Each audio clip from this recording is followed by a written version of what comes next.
Yes ma'am. हाँ जी, फिर ये बताओ कल जो पढ़ाया था उसमें कोई डाउट बेटा, किसी को कुछ क्लियर ना हुआ हो? जिनको नहीं पता बेटा आज तक का काम तो आज डाउट सेशन में डिस्कस भी कर लेंगे।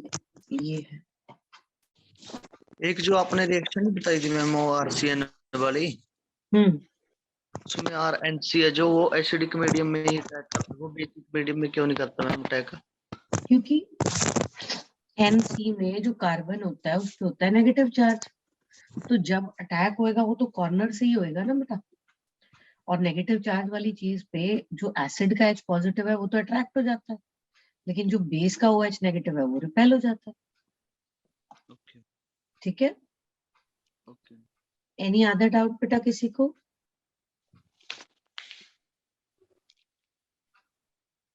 चलो अच्छा ये बताओ आरपीएस, जितने क्वेश्चंस मार्क दें बेटा उतने ही होने थे। आप बताओ इसमें कोई डाउट? 11th क्वेश्चन बताओ। 11 मैम। चलो 11 लिखें। अच्छा 11th क्वेश्चन को ना थोड़ा ध्यान से एनालाइज करते हैं। पहले तो इसमें एक नोमेनक्लेचर का रूल लगेगा। नोमेनक्लेचर का रूल कैसे? देखो अब यहाँ पे जब इसकी नंबरिंग करनी है तो देयर आर 2 पॉसिबिलिटीज, या तो इसको 1 दे दें और इसको 3 दे दें, या इसको 1 दे दें इसको 3 दे दें, दोनों हो सकते हैं। अब जो ब्रोमीन है उसके लिए यूज तो बेटा प्रीफिक्स ही होता है, और अगर यूज प्रीफिक्स ही होता है, ये बेटा किसी की ऑडियो से बड़ी डिस्टरबेंस आ रही है निवेदिता। हाँ अब ठीक हो गया। कमिंग बैक, मैं आपको ये समझा रही थी कि अगर हमारे पास ब्रोमीन की बात करें तो उसके लिए भी प्रीफिक्स यूज होता है और मिथाइल के लिए भी प्रीफिक्स यूज होता है। बेटे अगर दोनों के लिए प्रीफिक्स यूज होता है तो फिर क्या करें? फिर रूल ये कहता है कि अगर लोकेंट सेम आते हो तो जो अल्फाबेटिकली पहले आता है जी उसको छोटा लोकेंट दे दो। तो ब्रोमीन के लिए ब्रोमो, इसके लिए मिथाइल। ब्रोमो का बी पहले आता है इसलिए इसको 1 इसको 3। अब ये देखो यहाँ लिखा है 1R3S। 1R3S का मतलब है कि 1 पे R कॉन्फ़िगरेशन थी। अब यहां से हेलोजन निकलेगा, SN2 मैकेनिज्म चलाना है, तो अगर SN2 चलाना है तो कॉन्फ़िगरेशन का क्या होगा? इन्वर्जन। इन्वर्जन। इन्वर्जन का मतलब क्या है कि अगर पहले R थी तो बाद में क्या हो जाएगी? S हो जाएगी। लेकिन इस थर्ड कार्बन वाली को तो कुछ नहीं होगा ना, ये तो जैसा था वैसे ही रहेगा। तो फर्स्ट वाला R हो जाएगा, थर्ड वाला S ही रहेगा। तो आपके सॉरी फर्स्ट वाला R से S हो जाएगा, थर्ड वाला S था S ही रहेगा। इसका मतलब आपका आंसर है 1S3S। मेरी बात समझ में आई बेटा? Yes ma'am. और बताओ बेटा इसमें कोई और डाउट? फर्स्ट क्वेश्चन बता दो बेटा। फर्स्ट तो पिछली बार हम सारा कर चुके हैं, माइनर प्रोडक्ट का आपने बताना। आपने इसमें वही 5:3.8:1 लगाना है। पिछली बार इतने सारे ऐसे क्वेश्चन किए।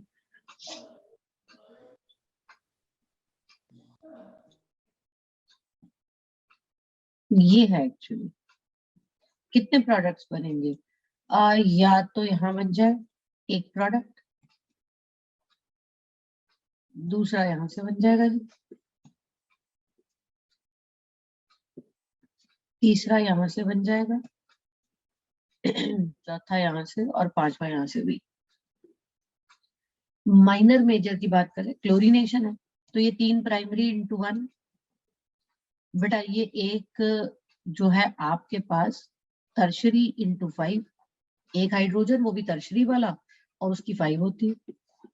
बाकी ये 4 इंटू 3.8, ये भी 4 इंटू 3.8, और ये जो बचा ये 2 इंटू 3.8। देखो 3 इंटू 1 ये 3 हो गया, ये 5 हो गया, ये 4 इन माइनर प्रोडक्ट कह रहे हैं। माइनर मतलब कोई भी हो सकता है वैसे तो 4 इंटू 3.8 को छोड़ के, बट मैं सबसे कम वाला मुझे समझ आती है कि माइनर मतलब सबसे कम, तो ये होगा 3 इंटू 1। इसका परसेंटेज कैसे निकालोगे? ऊपर रखोगे 3 इंटू 1, नीचे सबका टोटल कर दोगे।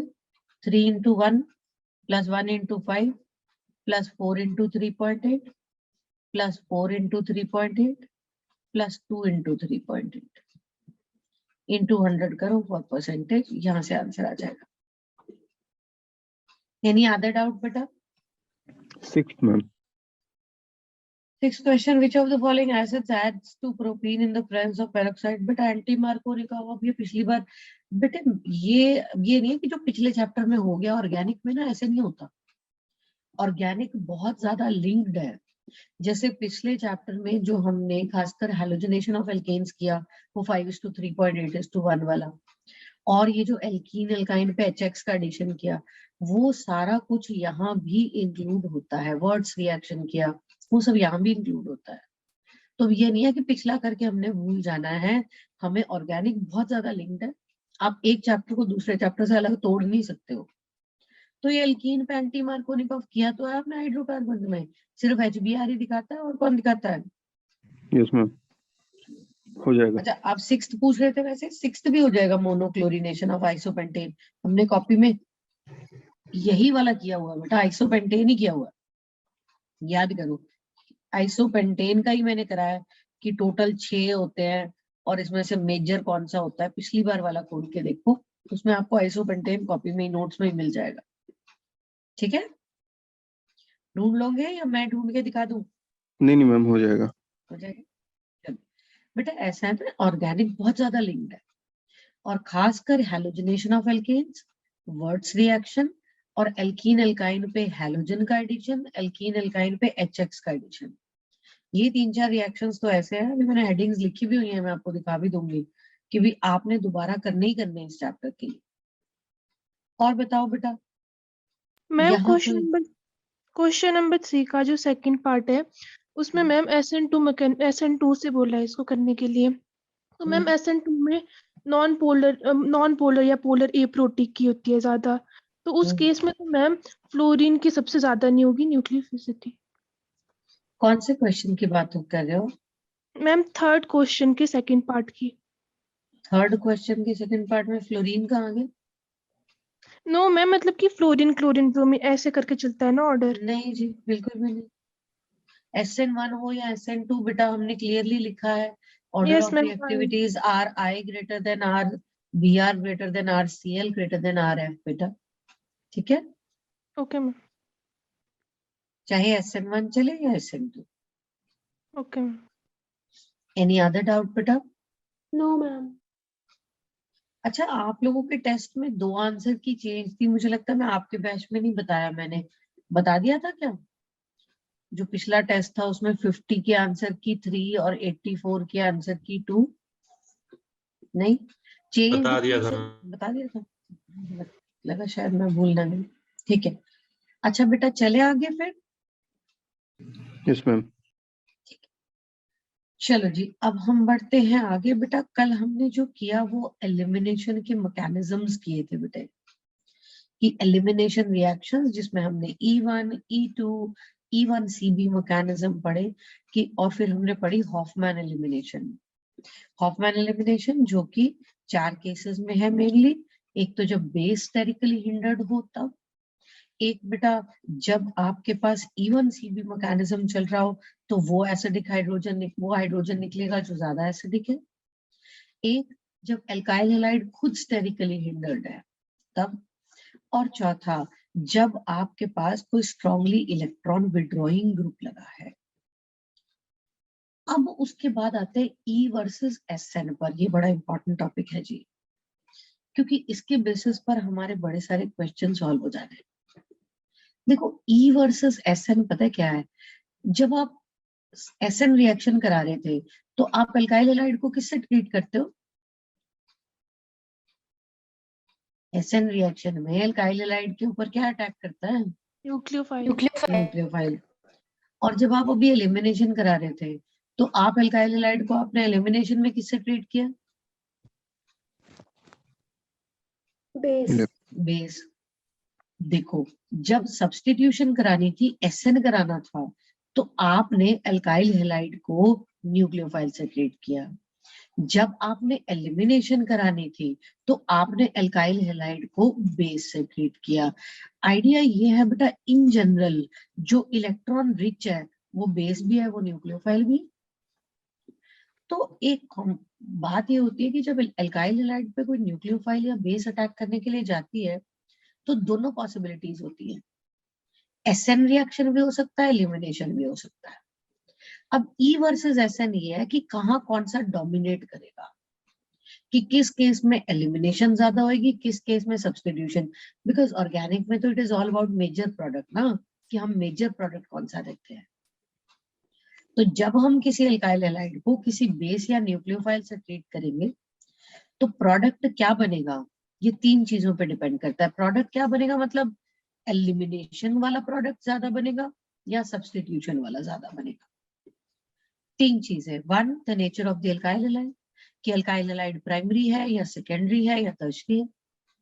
दूसरा कि बेस या न्यूक्लियोफाइल जो हमने यूज की उसका नेचर, वेदर हमने जो बेस यूज की वो स्ट्रॉन्ग है या वीक है या बल्कि बेस है। बल्कि बेस कौन सा एलिमिनेशन कराती है? नहीं, Hofmann Hofmann elimination. Very good, बल्कि बेस बेटा हॉफमैन एलिमिनेशन कराती है।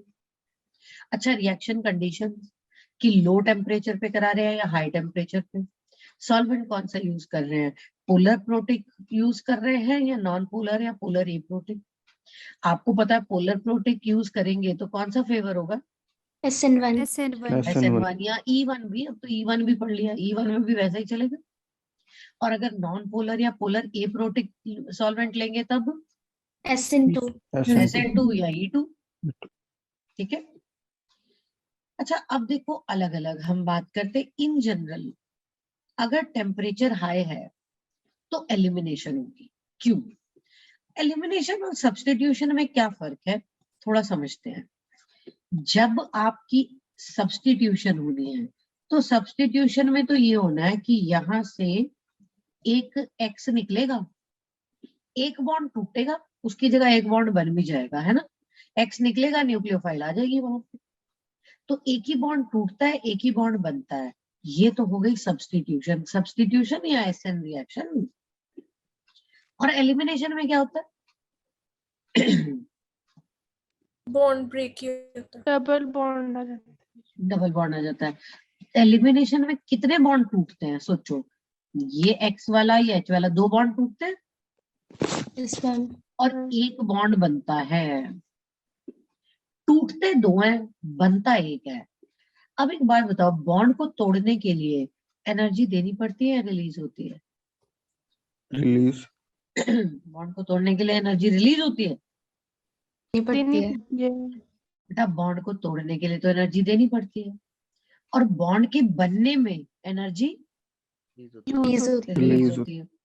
अब यहाँ दो बॉन्ड तोड़ने हैं, एक बॉन्ड बनना है, तो ज्यादा बॉन्ड तोड़ने हैं, दो तोड़ने हैं, एक बनना है, तो दो को तोड़ने के लिए तो एनर्जी देनी पड़ेगी ना। Yes ma'am. इसीलिए तो जब हाई टेम्परेचर मतलब तुमने हीट एनर्जी दे दी। तो जब हाई टेम्परेचर होता है तो एलिमिनेशन फेवर हो जाती है ओवर सब्स्टिट्यूशन। समझ में आई मेरी बात? Yes ma'am. अच्छा, उसके अलावा अगर स्ट्रॉन्ग बेसिस हैं, जैसे NH2 नेगेटिव है, NH2 नेगेटिव NaNH2 से आएगा या KNH2 से, या KOH अल्कोहलिक है, या मीथॉक्साइड है या इथॉक्साइड है, ये बेसिस बड़ी स्ट्रॉन्ग है। बेटा अगर कोई बेस बड़ी स्ट्रॉन्ग है तो वो पक्का एलिमिनेशन कराएगी। और सोचो बेस स्ट्रॉन्ग है, एलिमिनेशन हो रही है, तो अगर स्ट्रॉन्ग बेस है तो पहले ही अटैक करने के लिए आ जाएगी या बाद में आएगी? पहले आ जाएगी। पहले आ जाएगी। और अगर पहले आ जाएगी तो एलिमिनेशन में E1 चलेगा या E2? E2 E2 तो यस E2 चलेगा। तो फिर जब भी स्ट्रॉन्ग बेसिस हैं, देखो पीछे वो वाला जो हॉफमैन एलिमिनेशन वाला क्वेश्चन किया था या वो एंटी पेरिप्लेनर वाला किया था, ये देखो ये वाला क्वेश्चन, यहाँ आपने ये इथॉक्साइड यूज किया है ना, यहाँ तो मैंने लिख दिया था E2 मैकेनिज्म, कोई लिख के थोड़ी देगा E2 तुम्हें, वो तब तक पता नहीं था। लेकिन अब देखो, जब ethoxide methoxide NH2 negative KOH alcoholic use करते हैं तो जनरली एक तो एलिमिनेशन होगी, और एलिमिनेशन भी होगी बेटा कौन से मैकेनिज्म से? E2 mechanism. अच्छा ये आयोडाइड, ये एजाइड आयन N3 नेगेटिव देख रहे हो, एजाइड आयन, कार्बोक्सिलेट आयन, ये SH negative, SR negative cyanide, ये स्ट्रॉन्ग न्यूक्लियोफाइल है बट वीक बेसिस है। पता है क्या है बेटा, जो बेस स्ट्रॉन्ग है वो एलिमिनेशन कराएगी, जो न्यूक्लियोफाइल स्ट्रॉन्ग है वो सब्स्टिट्यूशन कराएंगी।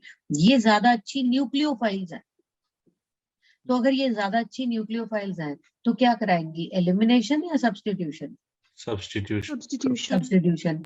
और फिर ये भी सोचो कि ये बड़ी अच्छी न्यूक्लियोफाइल्स है, सब्स्टिट्यूशन तो डिसाइड हो गया, एसएन डिसाइड हो गया। अब ये बड़ी अच्छी न्यूक्लियोफाइल है, तो पहले अटैक करने के लिए आएंगी या बाद में? पहले पहले पहले। और अगर पहले अटैक करने के लिए आती है तो कौन सा मैकेनिज्म चलता है? SN2 SN2। तो जब ये आयोडाइड, एजाइड, कार्बोक्सिलेट, अब एग्जांपल्स आगे आएंगे, इनमें से कोई दिख जाए तो SN2 चला देता है। अच्छा कई बार क्या होता है कि कोई सॉल्वेंट खुद ही बेस या न्यूक्लियोफाइल का काम करता है, मतलब वाटर या इथेनॉल। देखो इथॉक्साइड आयन अलग बात है, इथेनॉल अलग बात है। इथॉक्साइड आयन का मतलब तो हो गया C2H5ONa, C2H5OK, ऐसे सोडियम पोटेशियम सॉल्ट, तो वो अलग बात है। लेकिन इथेनॉल अलग बात है। जब कोई सॉल्वेंट जैसे वाटर, इथेनॉल, मीथेनॉल, यही बेस या न्यूक्लियोफाइल का काम करता है, तो आइडिया ये है बेटा कि जो सॉल्वेंट होता है वो बेस भी वीक है, वो न्यूक्लियोफाइल भी वीक है। अच्छा अगर वो बेस भी वीक है, वो न्यूक्लियोफाइल भी वीक है, तो वीक बेसिस के साथ जनरली एलिमिनेशन नहीं हो पाएगी, सब्स्टिट्यूशन हो जाएगी। तो सब्स्टिट्यूशन तो डिसाइड हो गया, लेकिन अब सोचो ये वीक न्यूक्लियोफाइल है, तो वीक न्यूक्लियोफाइल पहले अटैक करने के लिए आएगी कि बाद में? बाद में बाद में बाद में। और अगर बाद में आएगी तो मैकेनिज्म SN1 SN1 चलेगी। और इसको बोलते हैं, बड़ा इंपॉर्टेंट है, बड़ी जगह पे आएगा जी, सॉल्वोलिसिस। सॉल्वोलिसिस क्या है कि खुद सॉल्वेंट जो है वो बेस या न्यूक्लियोफाइल का काम कर रहा है। इसमें यही तीन, वाटर, इथेनॉल, मीथेनॉल मेनली आते हैं आपको क्वेश्चंस में। तो जब तुम्हें ये दिख जाए मतलब SN1, और SN1 का इंटरमीडिएट क्या होता है? Carbocation. Carbocation carbocation is the intermediate. ये तो थी जनरल बातें। अब स्पेसिफिकली देखेंगे कि प्राइमरी, सेकेंडरी और टर्शरी के साथ क्या क्या होता है।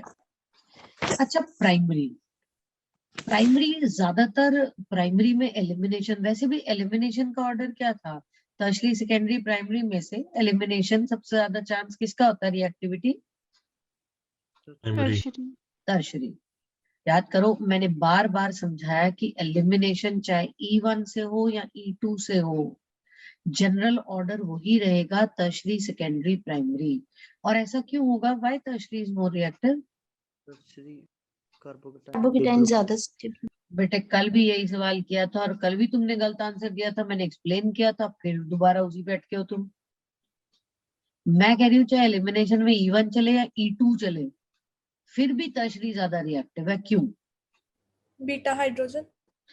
बेटे इट इज अबाउट एल्कीन, कि जो एल्कीन बनती है वो मोर एल्काइलेटेड होती है। बार बार समझा रही, टर्शरी से जो एल्कीन बनेगी वो ज्यादा एल्काइलेटेड होगी। समझ में आई मेरी बात? यस मैम सो टर्शरी वाली एल्कीन ज्यादा एल्काइलेटेड होगी इसलिए। ठीक है। अब टर्शरी ज्यादा रिएक्टिव है एलिमिनेशन के लिए, प्राइमरी तो है नहीं, तो प्राइमरी प्रेफरेबली बेटे सब्स्टिट्यूशन कराते हैं, वो भी SN2। वैसे ठीक है ना, प्राइमरी कौन सा कार्बोकेटाइन बड़ा स्टेबल होना है, तो अगर सब्स्टिट्यूशन कराएंगे तो जनरली SN2 से कराएंगे। लेकिन अगर प्राइमरी के साथ भी आपने स्ट्रॉन्ग बेस यूज कर लिया, हाई टेम्परेचर यूज कर लिया और सॉल्वेंट लेस पोलर यूज कर लिया, तो प्राइमरी एलिमिनेशन दिखा देंगे। वो भी जनरल तो E2 ही चलाएंगे, कार्बोकेटाइन तो प्राइमरी का इतना स्टेबल होता नहीं है। समझे मेरी बात? फॉर एग्जाम्पल कंसिडर, अगर आपको मैं ऐसा क्वेश्चन दे दूं CH3 CH2Br और मैं आपको कह दूं कि एक तो मैंने कह दिया KCN अल्कोहलिक, एक मैंने कह दिया KOH अल्कोहलिक। अब KCN अल्कोहलिक में जो साइनाइड अटैक करने के लिए आया, अभी तो हमने कहा साइनाइड अच्छी न्यूक्लियोफाइल है, तो क्या कराएगा KCN अल्कोहलिक के साथ? Substitution. सब्स्टिट्यूशन। और मैकेनिज्म भी SN2 चलना है। अगर SN2 चलना है तो कोई शिफ्ट तो हो गई नहीं, बस जहां ब्रोमीन लगा है बेटा उसकी जगह पे साइनाइड लग जाएगा। ये हो गया रिएक्शन।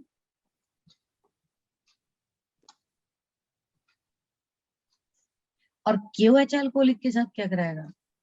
Elimination. एलिमिनेशन। तो एलिमिनेशन में एक H एक ब्रोमीन, ये लो इथीन बन जाएगा। तो प्राइमरी अल्काइल हैलाइड पे प्रेफरेबली SN होता है, लेकिन अगर स्ट्रॉन्ग बेस यूज करते हैं तो एलिमिनेशन। स्ट्रॉन्ग बेसिस ये 3-4 हैं जी, KOH अल्कोहलिक, NaNH2, KNH2 या फिर ये मिथॉक्साइड या इथॉक्साइड, ये सारी स्ट्रॉन्ग बेसिस आती है। यही सारे किए थे ना हमने जब डिहाइड्रो हैलोजनेशन किया था, तो मेनली रिएजेंट यही तो थे सारे, ठीक है। Yes ma'am. ये तो था प्राइमरी। अब चलते हैं सेकेंडरी के लिए। बेटा अगर हम सेकेंडरी की बात करें तो सेकेंडरी में अगर बल्की बेस हुई तो हॉफमैन करा देगी, स्ट्रॉन्ग बेस हुई तो एलिमिनेशन E2 से, लेकिन स्ट्रॉन्ग न्यूक्लियोफाइल हुई तो SN2 से करा देगी। जैसे कुछ क्वेश्चंस देखते हैं। ये एक सेकेंडरी अल्काइल हैलाइड है, सेकेंडरी है, देख रहे हो क्लोरीन जिस पे लगा है, ये कार्बन आगे 2 कार्बन को जुड़ा है तो सेकेंडरी। अब इसमें आपने NaNH2 से ट्रीट किया, आप बताओ NaNH2 क्या है? Sodamide. सोडामाइड। तो स्ट्रॉन्ग बेस है, स्ट्रॉन्ग बेस क्या कराएगी? एलिमिनेशन। Elimination. तो यस स्ट्रॉन्ग बेस होगी तो एलिमिनेशन करा देगी। एलिमिनेशन कराएगी तो क्या बनेगा? अच्छा एलिमिनेशन कराएगी तो ठीक है एल्कीन बनेगी, पर 2 तरह की एल्कीन बन सकती है ना, ये अल्फा है, ये बीटा 1, ये बीटा 2। आप बताओ स्ट्रॉन्ग बेस के साथ तो वैसे बीटा 1 से जन जाएगी। बीटा 1 से जाएगी। कौन सा रूल फॉलो होना है? ZF। बिल्कुल ठीक है जी, ये बीटा 1 प्रोटॉन गया जी।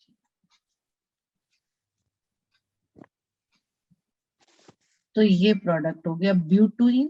अच्छा ब्यूटुइन का सिस भी बनेगा और ट्रांस भी बनेगा। ये टर्शरी ब्यूटॉक्साइड आयन है, क्या कराएगा? हॉफमैन। हॉफमैन, बिल्कुल। तो ये हॉफमैन एलिमिनेशन करा देगा। हॉफमैन एलिमिनेशन में बीटा 1 जाएगा या बीटा 2? Beta 2 beta 2। तो ये गया जी बीटा 2 वाला प्रोटॉन।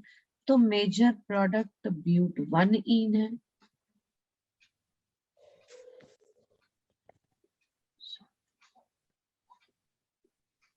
ये लो ब्यूट 1 इन।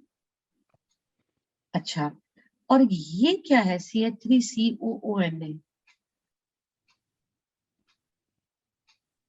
Strong nucleophile. Strong nucleophile. बेटा इसका मतलब CH3COONA अगर कह रहे हैं तो इसका मतलब RCOONA ही हो गया ना। CH3COONA इज लाइक RCOONA या फिर RCOO नेगेटिव Na पॉजिटिव, आ गया कार्बोक्सिलेट आयन। और RCOO नेगेटिव में हमने क्या कहा था? स्ट्रॉन्ग न्यूक्लियोफाइल है। अब स्ट्रॉन्ग न्यूक्लियोफाइल क्या कराएगा? एलिमिनेशन या सब्स्टिट्यूशन?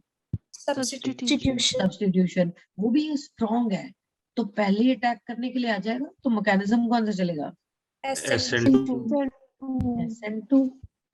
SN2 चलेगा तो क्या होगा? ये क्लोरीन हट जाएगा, इसकी जगह पर न्यूक्लियोफाइल अटैक कर जाएगा। देखो प्रोडक्ट, ये न्यूक्लियोफाइल जो है इसकी जगह पे अटैक कर जाएगा। OCOCH3, कोई CH3COO लग गया बेटा इसके साथ, ये प्रोडक्ट बन गया। समझ में आई मेरी बात? Yes, yes ma'am. मैम। तो सेकेंडरी पे बल्की बेस हॉफमैन कराती है, strong base E2, strong nucleophile होगी तो SN2।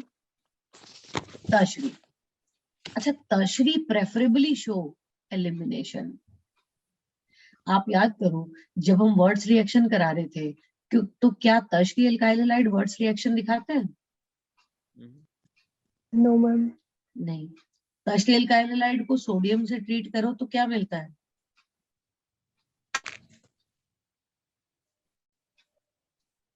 बेटे टर्शरी एल्काइल हैलाइड को सोडियम से ट्रीट करो तो क्या मिलता है? एलिमिनेशन हो जाती है, एल्कीन। एलिमिनेशन हो जाती है, एल्कीन मिलती है ना। ठीक है। Yes ma'am. अच्छा अब एक और बात याद करो, टर्शरी एल्काइल हैलाइड को अगर लिथियम एल्यूमिनियम हाइड्राइड से ट्रीट करो तो क्या होता है?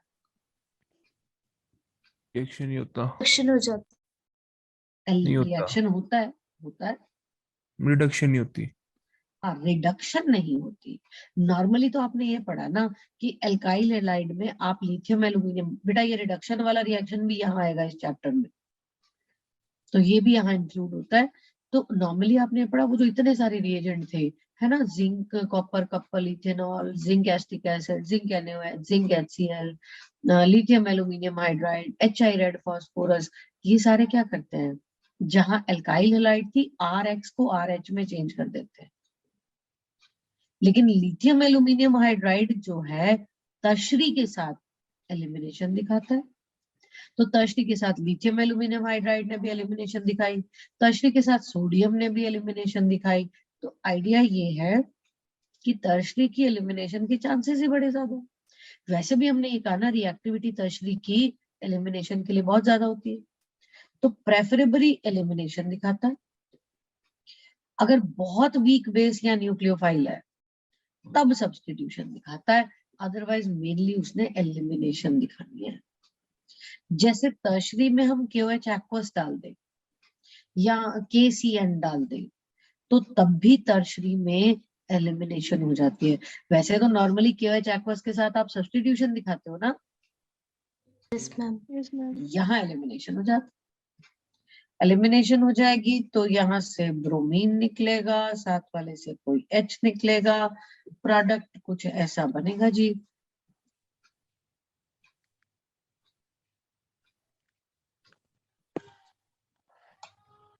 लेकिन वाटर जैसे अभी पड़ा सॉल्वोलिसिस, और सॉल्वोलिसिस में पक्का SN1 चलती है। SN1 चलेगी तो क्या, ब्रोमीन तोड़ो कार्बोकेटायन बनाओ, कौन सा कार्बोकेटायन बनेगा? Tertiary. टर्शरी। टर्शरी शिफ्ट लेगा बेटा? No, ma'am. No, क्यों ma'am. लेगा, No, ऑलरेडी ma'am. स्टेबल है। तो फिर क्या होगा, फिर ये होगा कि ब्रोमीन निकल जाएगा और वाटर का OH, वाटर में से न्यूक्लियोफाइल तो OH ही है ना, वो उसकी जगह पे लग जाएगा। समझ में आई मेरी बात? Yes ma'am. तो ये था बेटा प्राइमरी, सेकेंडरी और टर्शरी क्वेश्चंस हमने अटेम्प्ट इसी तरह करने। अभी एक टेबल देती हूँ बेटा जिसमें एग्जैक्टली ये पता चलेगा कि कहाँ क्या करवाना है। देखो बेटा बेस या न्यूक्लियोफाइल, प्राइमरी सेकेंडरी टर्शरी। अच्छा इसमें ना मैं लिख भी देती हूँ, सिंपल प्राइमरी की बात हो रही है। सिंपल प्राइमरी मतलब सीधा सीधा प्राइमरी, ऐसे वाला प्राइमरी जिसके ऊपर कोई ब्रांचिंग नहीं है।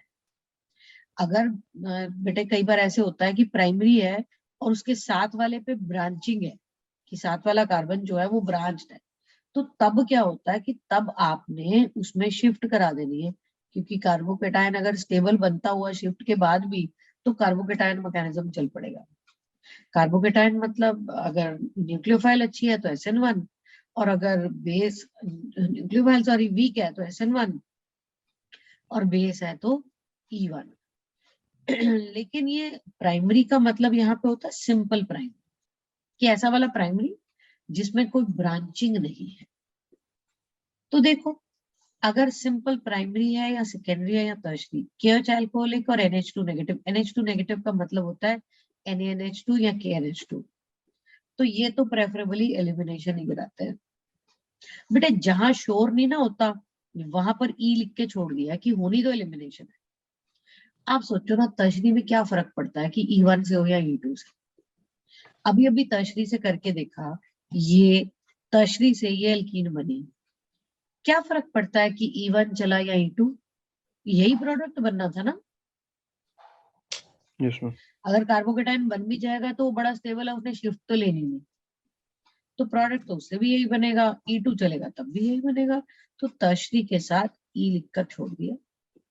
बेटा iodide, azide, carboxylate, SH negative, RS negative, ये सारी अच्छी न्यूक्लियोफाइल्स है, जैसे अभी पढ़ा, तो ये SN2 कराती है। टर्शरी पे SN लिख के छोड़ दिया है कि मे बी SN1, वैसे जनरली ये कराती है SN2 ही है। अमोनिया के साथ अगर प्राइमरी है तो SN2, और ये जो SN2 है ये वही है हॉफमैन्स मोनोलिसिस। बेटा हॉफमैन मोनोलिसिस में याद है लिखा था alkyl halide should be primary. Primary, तो प्राइमरी पे होती है। सेकेंडरी टर्शरी पे तो हॉफमैन मोनोलिसिस होता ही नहीं, क्योंकि वहां तो एलिमिनेशन हो जाती है। वहां पर क्या हो रही है, एलिमिनेशन। KOH एक्वस प्राइमरी पे SN2 कराता है, सेकेंडरी पे SN, और टर्शरी पे एलिमिनेशन करा देता है, चाहे E1 या E2। वाटर जनरली प्राइमरी के साथ रिएक्शन ही नहीं दिखाता। बाकी सॉल्वोलिसिस है तो सेकेंडरी टर्शरी पे तो SN ही कराएगा। मीथेनॉल, इथेनॉल प्राइमरी पे SN2 कराते, बाकियों में SN1 कराते। मिथॉक्साइड, इथॉक्साइड आयन बेटा प्राइमरी पे SN2, और इसको विलियमसन सिंथेसिस कहते हैं। विलियमसन सिंथेसिस में क्या लिखा था, RONA, तो वो RO नेगेटिव ही होता है जो अटैक करता है। हाँ, सेकेंडरी टर्शरी में ये एलिमिनेशन करा। तो ये टेबल हमारा लर्न करना बड़ा जरूरी है, क्योंकि क्वेश्चन हमारे इसके बेसिस पर ही सॉल्व होते हैं। एक ना ये होता है SN1 prime, SN1 prime. SN1 prime क्या होता है, प्राइम मतलब ये जो डैश सा लगा है इसको SN1 प्राइम कहते हैं। ये एक SN1 मैकेनिज्म है जिसमें एलाइलिक रीअरेंजमेंट होती है। अच्छा एक ये कंसिडर करना, कंसिडर CH3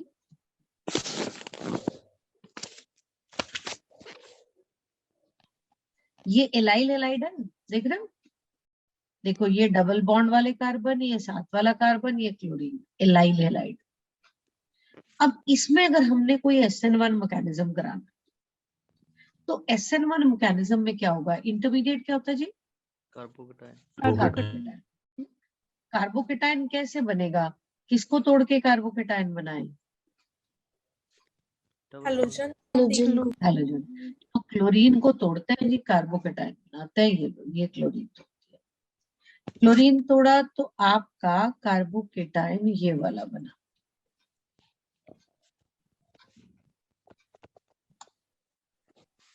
कौन सा कार्बोकेटाइन है ये, पहचानना।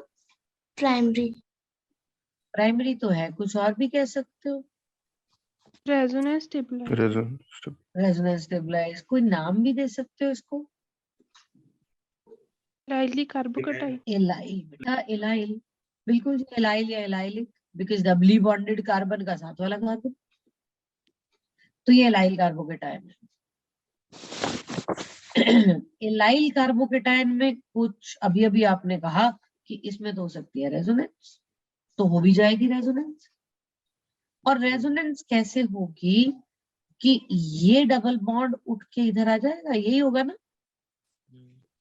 तो इसका जो दूसरा रेजोनेटिंग स्ट्रक्चर है वो ये बन जाएगा, ये इसका दूसरा रेजोनेटिंग स्ट्रक्चर है। अब क्या होगा, इसके ऊपर न्यूक्लियोफाइल अटैक करने के लिए आएगी, और लेट्स से न्यूक्लियोफाइल मान लेते हैं कि OH नेगेटिव है,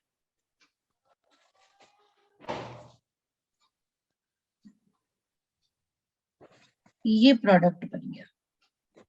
बेटा हुई तो ये SN1 है, लेकिन इसमें एलाइलिक रीअरेंजमेंट, एलाइलिक रीअरेंजमेंट यही है कि पहले एलाइल कार्बोकेटाइन बन जाए, फिर रेजोनेंस की वजह से उसका दूसरा फॉर्म बन जाए। तो ये जो SN1 हुई, इस सारे को हम SN1 प्राइम कहते हैं। मेरी बात समझ में आई बेटा। यस और नो? Yes ma'am. तो इसको SN1 प्राइम कहते हैं, जिसमें एलाइलिक रीअरेंजमेंट होती है, that is called as SN1 prime. कि एलाइल कार्बोकेटाइन बन जाए, फिर वो रेजोनेंस वाली शिफ्ट ले ले। ठीक है, हाँ जी। चलो अब जरा कुछ क्वेश्चंस देखते हैं।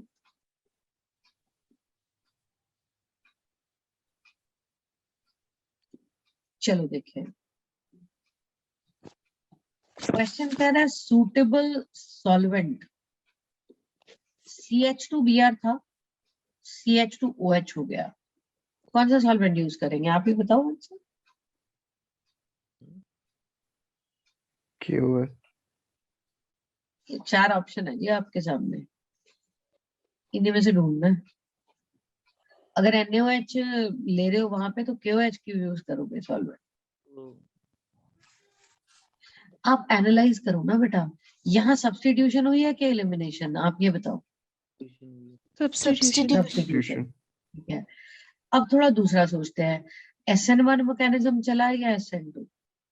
SN2 SN2 SN2 आपको कैसे पता है SN2? सिंगल स्टेप हुआ ना मैम कोई, नहीं, सिंगल जब वहां पूरा मैकेनिज्म लिख के थोड़ी दिखाएंगे। मतलब मोर कार्बन स्टेबल बन आएगी सकता था वो।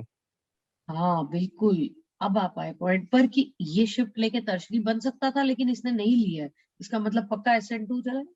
Yes ma'am. अगर SN1 चला होता तो ये कार्बोकेटाइन यहाँ से शिफ्ट लेके प्राइमरी से टर्शरी नहीं बन जाता, हाइड्राइड शिफ्ट हो जाती साथ वाले कार्बन से। Yes ma'am. तो SN2 चला है। अब सोचो ना SN2 के लिए कौन सा सॉल्वेंट? वाटर। Non-polar। वाटर में तो सॉल्वोलिसिस हो जानी है, SN1 चलना है। इथेनॉल सॉल्वोलिसिस, SN1 चलना है। Benzene, benzene non polar solvent है, ये हो सकता था। ये क्या है? पता नहीं, पता तो है, ध्यान से डाइमिथाइल देखो। फॉर्मामाइड। डाइमिथाइल फॉर्मामाइड, बिल्कुल जी, DMF। और DMF DMSO तो सबसे सूटेबल सॉल्वेंट होते हैं जी SN2 के लिए। ये हमारा आंसर है, दिस इज द आंसर कि ये यूज होगा। ठीक है, समझ में आई मेरी बात? Yes ma'am. ठीक है, तो ये हमारा आंसर है कि DMF यूज होगा इसके अंदर। आगे चलते हैं, CH3S negative Na plus CH3CH2X reaction कराना है, तो बताओ फास्टेस्ट कब होगा?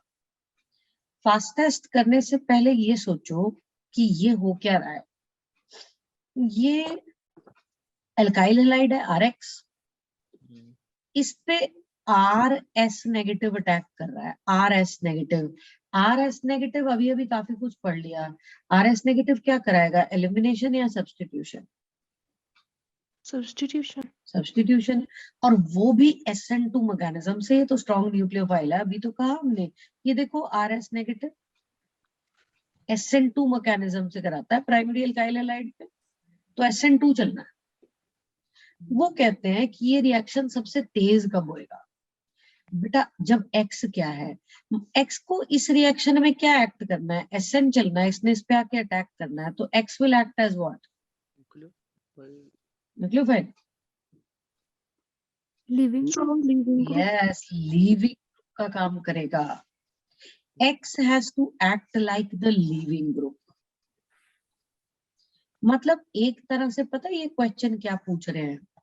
एक तरह से ये क्वेश्चन पूछ रहे हैं कौन कितना, इसमें से बेस्ट लीविंग ग्रुप कौन सा है। वो कह रहे हैं ना रिएक्शन फास्टेस्ट कब होगा? फास्टेस्ट तब होगा जब X अच्छा लीविंग ग्रुप है।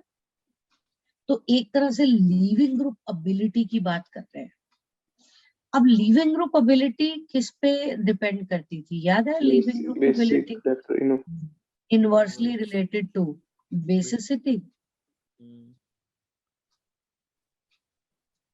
ठीक है, अच्छा, और बेसिक कैरेक्टर जो है वो एसिडिक कैरेक्टर से कैसे रिलेटेड होता है? इनवर्सली। तो एसिडिक कैरेक्टर ऑफ एसिड।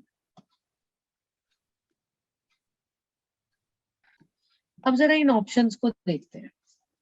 जो फर्स्ट ऑप्शन है उसका एसिड बनेगा HOH, H पॉजिटिव ऐड कर दो एसिड मिल जाएगा।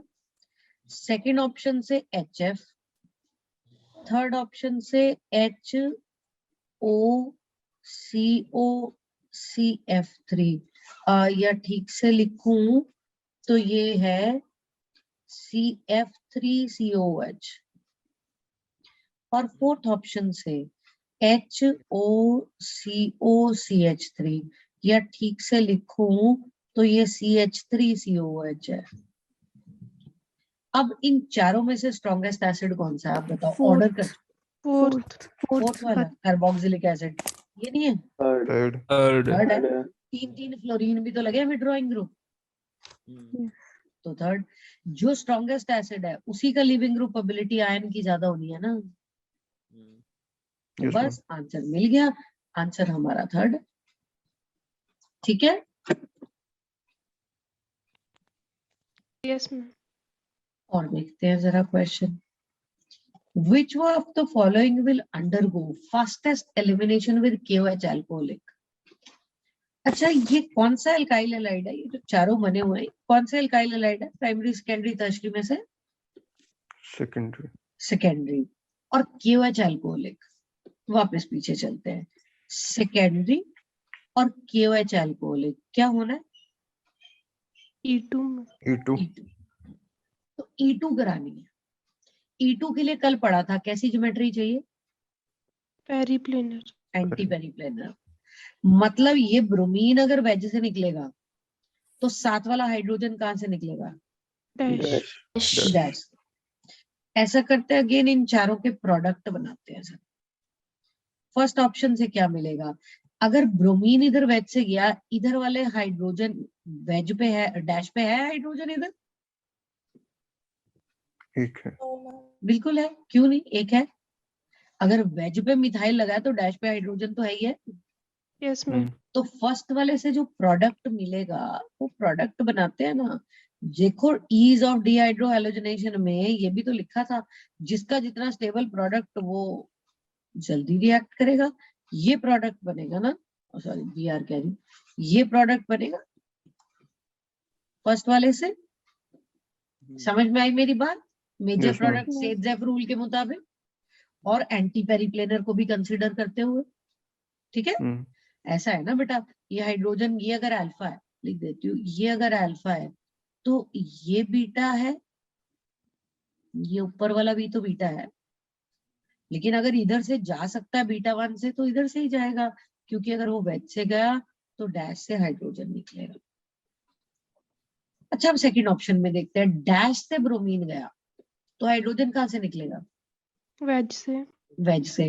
क्या ये वाले साइड का हाइड्रोजन निकल सकता है इधर मिथाइल वाला, नो नो मैम। नहीं। फिर दूसरी साइड का ही निकलेगा ना, क्योंकि उसमें तो दोनों अवेलेबल होंगे। अब यहाँ तो CH2 अवेलेबल है ना, तो वेज पे भी अवेलेबल है, डैश पे भी, वेज वाला निकल जाएगा, तो इसका प्रोडक्ट ये बनेगा, ये बनेगा।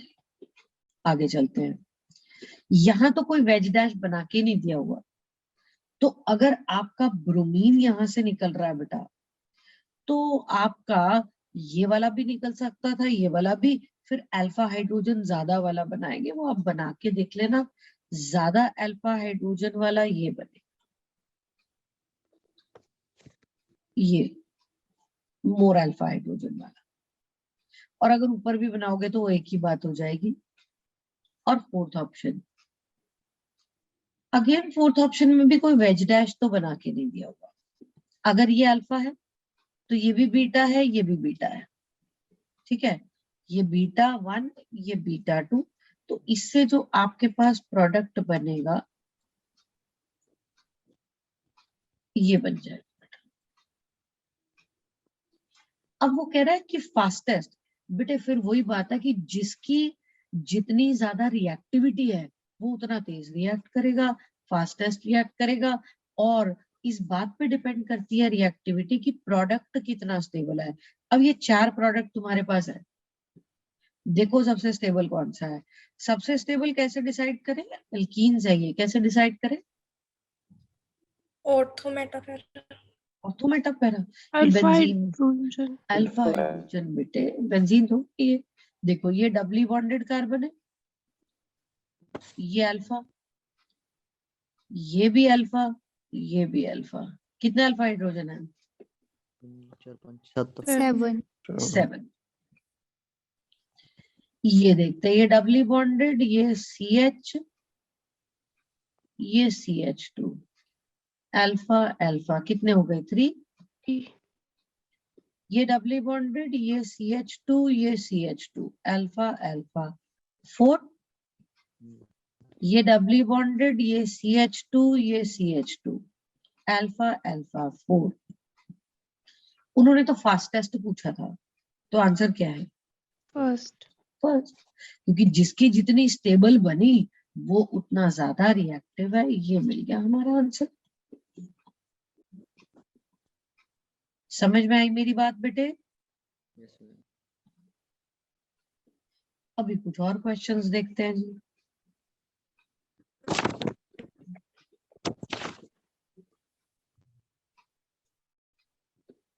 Rate of reaction with aqueous ethanol. अब पहले सोचो, एक्वस इथेनॉल, एक्वस इथेनॉल मतलब मैकेनिज्म कौन सा चलेगा? SN SN में भी SN1 या SN2? SN1 SN1। तो अल्वोलिसिस है, अभी तो कहा वाटर इथेनॉल मीथेनॉल के साथ यही चलता है, यहाँ वाटर भी है इथेनॉल भी है, तो पक्का SN1 ही चलेगा जी। SN1 का इंटरमीडिएट कार्बोकेटाइन कार्बोकेटाइन। कार्बोकेटाइन। तो चलो हेलोजन तोड़ो, कार्बोकेटाइन बनाओ, हो जाएगा डिसाइड। ये तोड़ा, ये कार्बोकेटाइन, ये तोड़ा, ये कार्बोकेटाइन।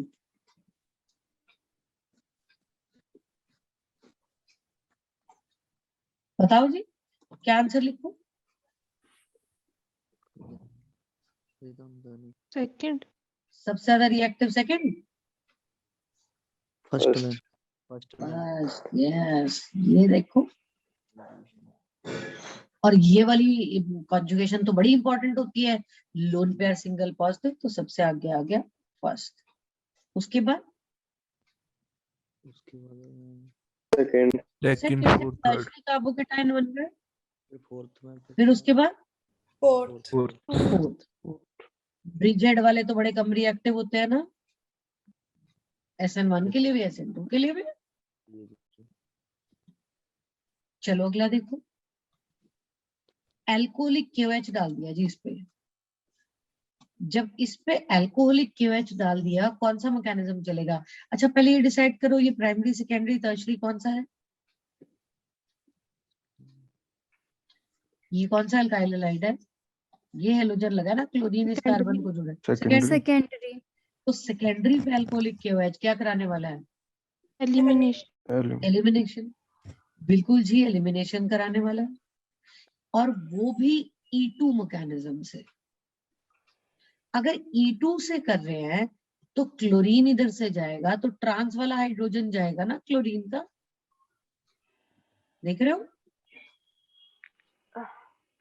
तो यहां से निकला क्लोरीन, यहां से निकला हाइड्रोजन। तो अगर क्लोरीन यहां से निकला, हाइड्रोजन यहां से निकला, डबल बॉन्ड आ गया। तो कुछ ऐसा बना होगा।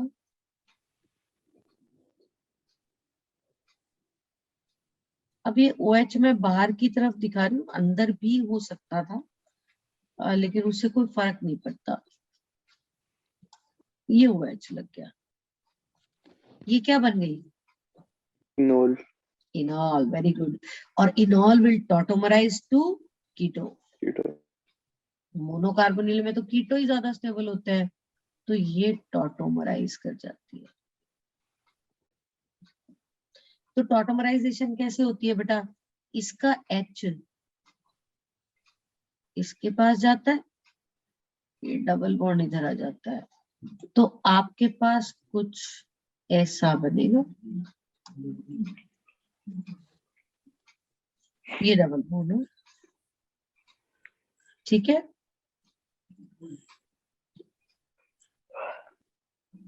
इसमें से कौन सा ऑप्शन हुआ? 4 ऑप्शन बने हुए। थर्ड। थर्ड चलो ये देखते हैं, ये जेम डाइहेलाइड है, देख रहे हो जेम डाइहेलाइड, एक ही कार्बन पे 2 क्लोरीन लगे हैं। जब जेम डाइहेलाइड है, KOH एक्वस डाला है, KOH एक्वस तो सब्स्टिट्यूशन कराता है, तो ये OH और ये OH लग गया। लेकिन एक कार्बन पर जब 2 OH लगते हैं तो स्टेबल होते हैं, सेम कार्बन पे 2 OH, no ma'am. Water loss होती है। तो हम्म।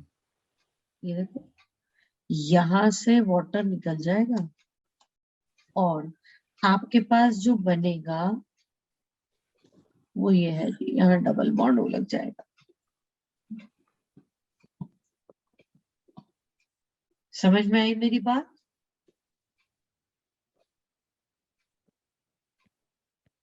Yes ma'am. चलो आगे चलते हैं जी। एक और question, identify the mismatch CH3 CH2 CH2Br with methoxide methanol। देखो आप CH3 CH2 मतलब बीच में 5 CH2 है और फिर है आपके पास ब्रोमीन। कौन सा एल्काइल हैलाइड है बेटे ये?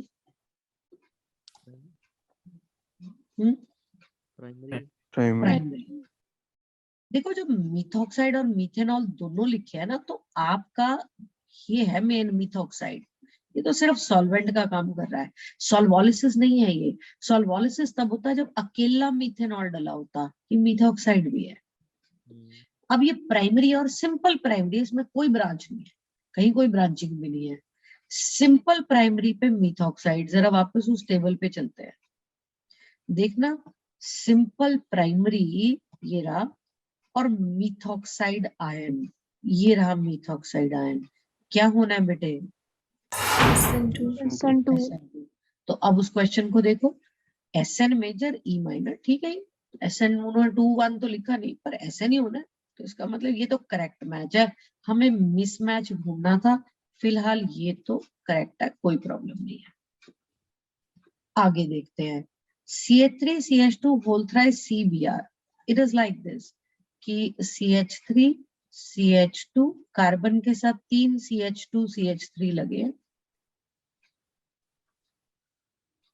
एक Br है। कौन सा अल्काइल हैलाइड है बेटे? टर्शरी। और टर्शरी पे आप मीथेनॉल डाल रहे हो। मीथेनॉल कौन सा केस हो गया भाई? सॉल्वोलिसिस। और सॉल्वोलिसिस में कौन सा मैकेनिज्म चलता है? SN1। तो ठीक है ना, SN मेजर E माइनर, ये भी ठीक है। तो अभी तक तो करेक्ट चल रहा है, चलो ये भी करेक्ट है। अब ये कौन सा अल्काइल हैलाइड है? अरे विनाइल। विनाइल, वेरी गुड, ये विनाइल है जी। और विनाइल हैलाइड में जो कार्बन हैलोजन बॉन्ड होता है that acquires partial double bond character.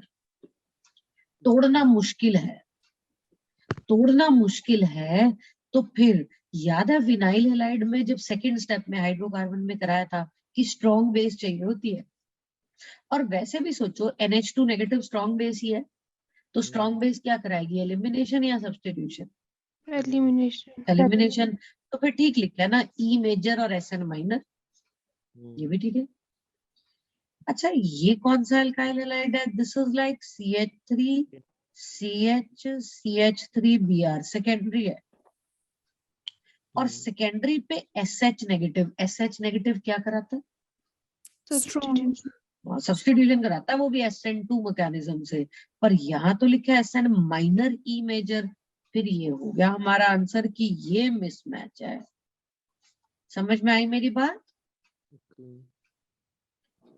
अब चलते हैं बेटा आगे। ये अभी तक हमने क्या किया, हमने पहले SN रिएक्शंस पढ़े, फिर हमने एलिमिनेशन रिएक्शंस पढ़े, अब हमने SN और E को कंपेयर कर लिया एक दूसरे से, कि एलिमिनेशन और सब्स्टिट्यूशन को एक दूसरे से कंपेयर कर लिया। अभी रिएक्टिविटी में और भी कुछ रिएक्शंस है, और तीसरा है reaction with metals, third heading. पहली सब्स्टिट्यूशन न्यूक्लियोफिलिक थी, फिर एलिमिनेशन थी, अब आते हैं रिएक्शन विद मेटल्स।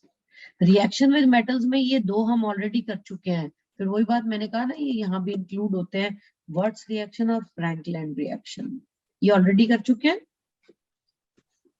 एक रिएक्शन और है कि अगर हम इथाइल ब्रोमाइड ले लें और इसको हम लेड सोडियम अलॉय से ट्रीट करते हैं, लेड और सोडियम का अलॉय है, तो क्या बनता है, टेट्रा इथाइल लेड।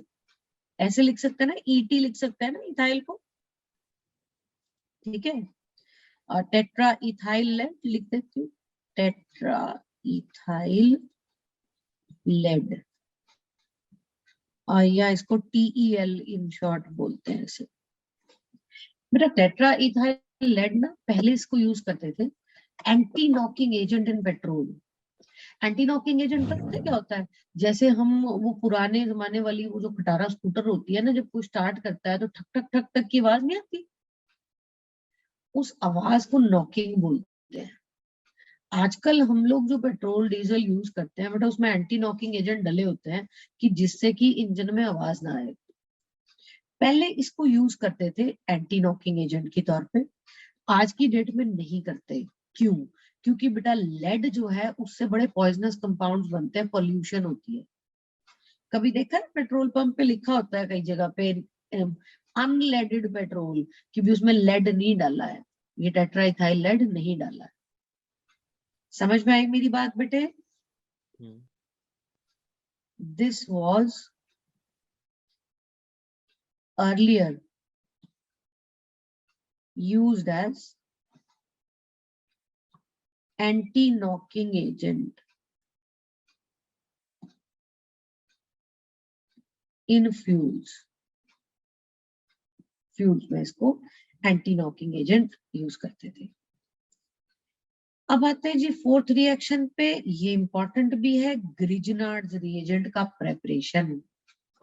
ग्रिजनार्ड रिएजेंट कैसे बनता है बेटे, आप कोई एल्काइल हैलाइड लेते हो द RX और आप इसको ट्रीट करते हो मैग्नीशियम, मैग्नीशियम मेटल है ना, जैसे वर्ट्स रिएक्शन में सोडियम से ट्रीट करते थे, हम मैग्नीशियम ड्राई ईथर यहाँ भी लेते हैं, पर वर्ड्स में तो 2 मोल एल्काइल हैलाइड रिएक्ट करते थे, इसमें एक ही रिएक्ट करता है, RMgX बन जाता है, और ये RMgX को ही आप कहते हैं बेटा ग्रिजनार्ड रिएजेंट। वो देखो ऊपर लिख ही दिया, इसको ग्रिजनार्ड रिएजेंट कहते हैं। समझ में आई मेरी बात? चलो तो बस RX में जहां X है, X के बीच में मैग्नीशियम घुसा देना, ये बन गया हमारा ग्रिजनार्ड रिएजेंट। लेकिन ग्रिजनार्ड रिएजेंट की कुछ खासियतें हैं बेटा। बेटा ग्रिजनार्ड रिएजेंट जो है ये ऑर्गेनोमेटालिक है। याद करो वर्ड्स के मैकेनिज्म में बताया था ऑर्गेनोमेटालिक। ऑर्गेनोमेटालिक होता है जिसमें मेटल और कार्बन का बॉन्ड हो, तो इसमें भी तो है। जैसे मैं ग्रिजनार्ड रिएजेंट का एग्जांपल दूं, मिथाइल मैग्नीशियम ब्रोमाइड, तो ये कार्बन और मैग्नीशियम का बॉन्ड है ना, यहाँ पे देखो CMG बॉन्ड। समझ में आई मेरी बात? Yes ma'am. तो ये ऑर्गेनोमेटालिक है। ऑर्डर ऑफ रिएक्टिविटी की बात करें तो देखो होना यह है कि कार्बन और हेलोजन का बॉन्ड टूटना है, उसके बीच में आके मैग्नीशियम ने इंसर्ट होना है। तो अब आप बताओ आइडो ब्रोमो क्लोरो फ्लोरो में से कौन सा बॉन्ड टूटना आसान है? आइडो। इसीलिए तो order of reactivity RI greater than RBr greater than RCl greater than RF होती है। बल्कि RF में यहाँ से हटा ही देती हूँ क्योंकि एल्काइल फ्लोराइड तो बनाता ही नहीं, देखो ग्रिजनार्ड रिएजेंट नहीं बनाता एल्काइल फ्लोराइड। और ग्रिजनार्ड रिएजेंट में क्या होता है कि जो मैग्नीशियम और कार्बन का बॉन्ड है, कार्बन और मैग्नीशियम का बॉन्ड ये तो होता है कोवेलेंट, कार्बन पे पार्शियल नेगेटिव, मैग्नीशियम पे पार्शियल पॉजिटिव। लेकिन मैग्नीशियम और हैलोजन का बॉन्ड आयनिक होता है कि Mg पॉजिटिव X नेगेटिव, ऐसे आयनिक बॉन्ड। अच्छा कार्बन मैग्नीशियम बॉन्ड पोलर है तो टूट भी सकता है। अगर ये आयंस में टूटेगा तो कार्बन पे कौन सा चार्ज आएगा और मैग्नीशियम पे कौन सा आएगा? नेगेटिव। कार्बन पे नेगेटिव। अब जब कार्बन पे नेगेटिव चार्ज आ गया तो ये कौन सा इंटरमीडिएट बना? कार्बन कार्बेनाइन, बिल्कुल जी, कार्बेनाइन। तो देखो, Grignard reagents are a source of carbanions. और कार्बेनाइन का पता है क्या होता है? कार्बेनाइन को जैसे ही H पॉजिटिव मिलेगा कहीं से, तो ये इसके साथ जुड़ के CH बना देगा। एल्केन की प्रेपरेशन हो गई है। एल्केन के लिए methods of preparation, Grignard's reagent carbanion का सोर्स है, इसीलिए वो सारे ऐसे कंपाउंड्स के साथ रिएक्ट करते हैं जिनके पास एक्टिव या एसिडिक हाइड्रोजन होता है। और एसिडिक हाइड्रोजन H पॉजिटिव ले लेते हैं, एल्केन बना देते हैं। जैसे कि ये कार्बोक्सिलिक एसिड के पास एसिडिक हाइड्रोजन है, सल्फोनिक एसिड के पास, इवन वाटर के पास भी थोड़ा बहुत एसिडिक भी होगा बेटा, तब भी ग्रिजनार्ड रिएजेंट उसके साथ रिएक्ट कर ही जाते हैं। Alcohol, thiol, ammonia, primary amine, secondary amine, terminal alkyne में भी थोड़ा तो एसिडिक कैरेक्टर होता है ना? मेरी बात समझ में आई? Yes ma'am. अब देखो क्वेश्चन देखते हैं जरा। ये एक एल्केन है, इस पे ब्रोमीन 1 मोल HNO। तुम बताओ, ब्रोमीन 1 मोल HNO कौन सा रिएक्शन है? हेलोजनेशन। हेलोजनेशन। तो ब्रोमिनेशन करानी है, दो पॉसिबिलिटी है, या तो फर्स्ट कार्बन पे लग जाए या सेकंड कार्बन पे। कौन सा प्रोडक्ट मेजर बनेगा? Second carbon. सेकंड, क्योंकि secondary free radical is more stable. Bromination में तो हमने कोई कैलकुलेशन भी नहीं करनी होती। ये लो, ये बन गया जी। अब वो कह रहे हैं इसके ऊपर मैग्नीशियम ड्राई ईथर डाल दिया। बेटे मैग्नीशियम ड्राई ईथर डाल दिया तो जहां ब्रोमीन थी ना, उसकी जगह पे MgBr हो जाएगा बस। जहां हेलोजन था उसके बीच में मैग्नीशियम घुसा दिया। अब वो कहते हैं इसको D2O से ट्रीट कर दिया। D2O से ट्रीट करोगे तो जहां MgBr था वो हट, देखो होता है ग्रिजनार्ड रिएजेंट जो है, यहाँ से MgBr तोड़ के कार्बेनायन बनता है, कार्बेनायन में H जुड़ जाता है। तो करना यह है कि MgBr को तोड़ो, वहां हाइड्रोजन लगा दो, प्रोडक्ट मिल जाएगा। मतलब प्रोडक्ट मिलेगा D2O के साथ CH3, CH यहाँ D लग जाएगा ना, ये लो। इंटरेस्टिंग बात यह है कि अब यहाँ एक कायरल सेंटर बन गया। बन गया? यस और नो, कुछ तो बोल दो। Yes ma'am. Yes ma'am. अच्छा, ये देखो दूसरे में आप वाटर ही डाल रहे हो तो वाटर तो हाइड्रोजन ही देगा, ये लो, ये वापस ब्यूटेन बन गई। तीसरे में आप इथेनॉल डाल रहे हो, इथेनॉल भी तो हाइड्रोजन ही देगा। हाँ, साइड प्रोडक्ट डिफर करेगा लेकिन बनना तो यही है। साइड प्रोडक्ट्स भी लिख देती हूँ, ये लो। अगर इसके साथ साइड प्रोडक्ट देखेंगे, HOH में से H इसने रख लिया, साथ में MgBr OH, यहाँ पे बेटे साथ में MgBr OD, D2O में से H रख लिया, D2O में से D रख लिया, OD बच गया। यहाँ पे साइड प्रोडक्ट क्या बनेगा? यहाँ पे साइड प्रोडक्ट बनेगा CH3 CH2O MgBr, ये प्रोडक्ट्स बन गए। और बेटा ये जो हम प्रोडक्ट एल्केन बनाते हैं ना, एल्केन गैस होती है ज्यादातर, और उसका वॉल्यूम हम मेजर कर लेते हैं, कितनी एल्केन बनी उससे हम ये एस्टिमेट कर लेते हैं कि पेरेंट कंपाउंड में कितनी आपके पास एक्टिव हाइड्रोजन थे। जैसे इथेनॉल के एक मॉलिक्यूल में एक ही H निकलता है, लेकिन अगर मैं यहाँ अमोनिया ले लेती, आप बताओ अमोनिया के एक मॉलिक्यूल में से कितने H निकल सकते हैं? 3। तो ये जो हम यहाँ पर करते हैं ग्रिजनार्ड रिएजेंट के साथ रिएक्शन, अब अगर मैंने इसका 1 मोल लिया और इसके जो है यहाँ इसके 10 मोल ले लिए और एक्सेस, या इसके 10 मोल ले लिए, एक्सेस ग्रिजनार्ड रिएजेंट से ट्रीट कर दिया, तो मुझे 10 मोल एल्केन मिलेंगी। लेकिन अगर मैं यहाँ अमोनिया यूज कर लेती तो अमोनिया के 1 मोल में से 3 हाइड्रोजन निकलते, तो 3 टाइम्स एल्केन मिल जाती, 30 एल्केन मिल जाती मोल्स।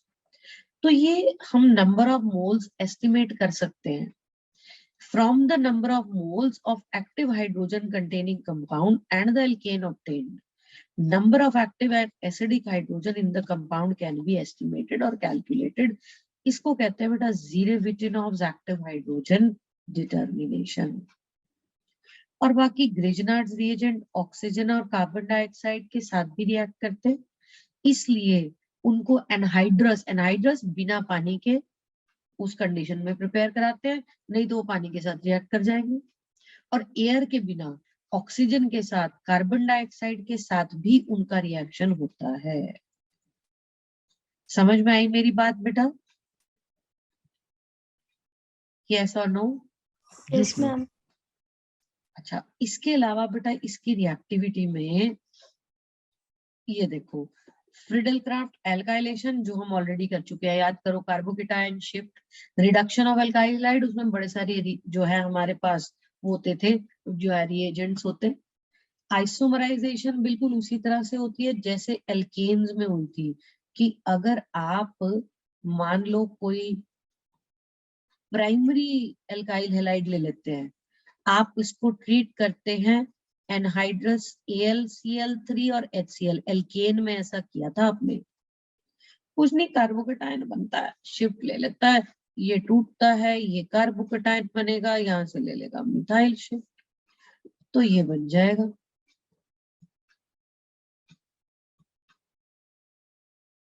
यहाँ कार्बोकेटायन बना, बाद में इसने ये ले लिया, और HCl भी इसमें एक्चुअली नहीं डालते, सिर्फ AlCl3 की प्रेजेंस में ही हो जाता है।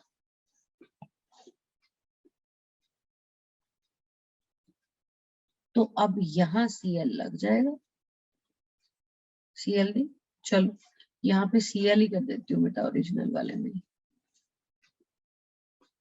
तो आपने प्राइमरी से शुरू किया, सेकेंडरी बन गया, इसको आइसोमराइजेशन कहते हैं।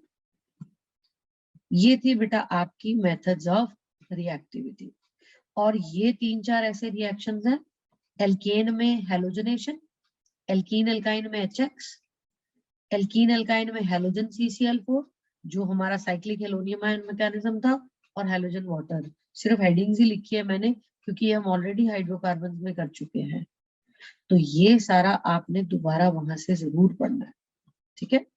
चलो मैं आपको स्लाइड्स दिखा देती हूँ, और आज आपका 115 पे बेटे डाउट सेशन भी है।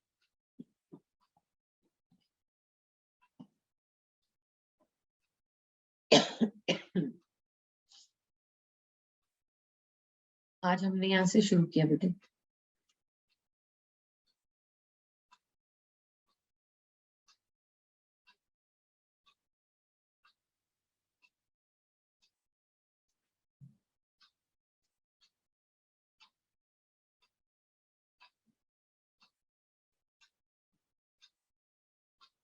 और कल आपका ऑफ है बेटा, कल छुट्टी?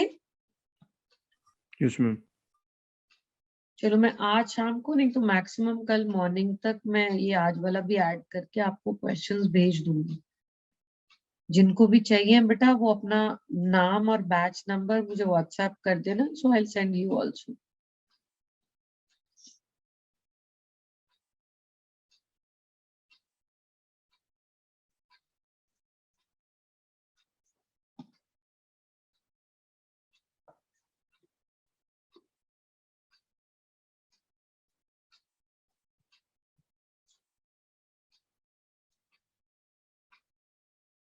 ठीक है बेटे? मैम 24 स्लाइड नंबर वो शो कर दो एक बार। लीजिए बेटा,